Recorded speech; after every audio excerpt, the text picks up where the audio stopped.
साथियों, विकसित मध्य प्रदेश के निर्माण के लिए डबल इंजन सरकार खेती, उद्योग और टूरिज्म इन तीनों पर बहुत बल दे रही है। आज मां नर्मदा वहां पर बन रही 3 जल परियोजनाओं का भूमि पूजन हुआ है। इन परियोजनाओं से आदिवासी क्षेत्रों में सिंचाई के साथ साथ पेयजल की समस्या का भी समाधान होगा। सिंचाई के क्षेत्र में मध्य प्रदेश में हम एक नई क्रांति होते देख रहे हैं। केन बेतवा लिंक परियोजना से बुंदेलखंड के लाखों परिवारों का जीवन बदलने वाला है। जब किसान के खेत तक पानी पहुंचता है तो इससे बड़ी सेवा उसकी क्या हो सकती है। भाजपा सरकार और कांग्रेस की सरकार के बीच का क्या अंतर होता है, इसका उदाहरण सिंचाई योजना भी है। 2014 से पहले के 10 वर्षों में देश में लगभग 40 लाख हेक्टेयर भूमि को सूक्ष्म सिंचाई के दायरे में लाया गया था। लेकिन बीते 10 वर्ष के हमारे सेवा काल में इसका 2 गुना यानी लगभग 90 लाख हेक्टेयर खेती को सूक्ष्म सिंचाई से जोड़ा गया है। ये दिखाता है कि भाजपा सरकार की प्राथमिकता क्या है। ये दिखाता है कि भाजपा सरकार यानी गति भी प्रगति भी।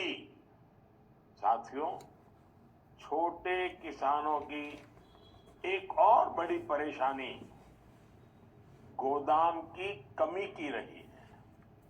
इसके कारण छोटे किसानों को औने पौने दाम पर अपनी उपज मजबूरी में बेचनी पड़ती थी।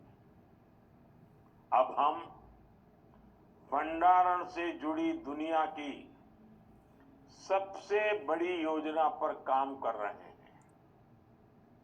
आने वाले वर्षों में देश में हजारों की संख्या में बड़े गोदाम बनाए जाएंगे।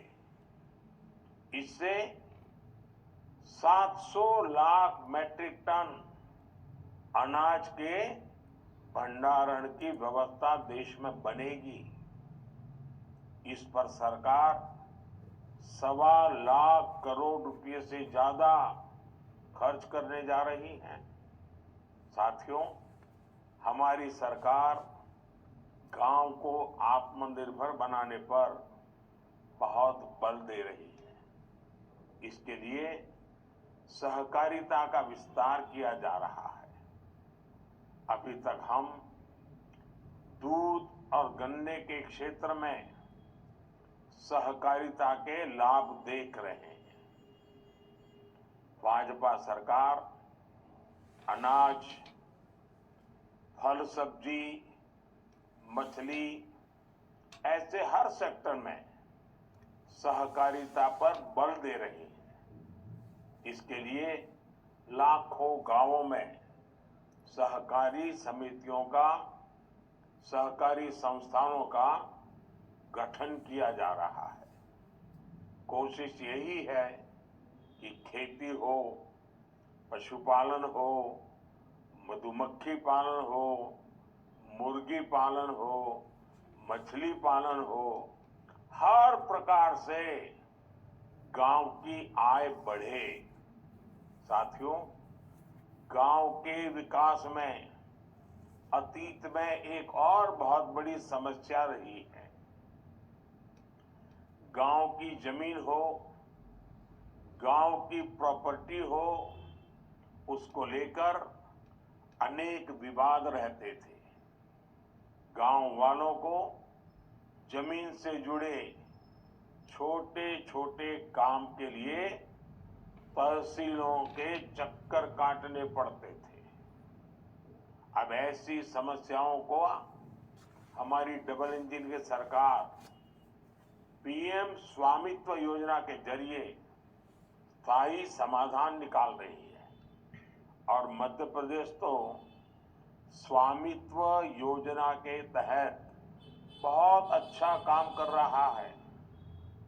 मध्य प्रदेश में 100% गांवों का ड्रोन से सर्वे किया जा चुका है।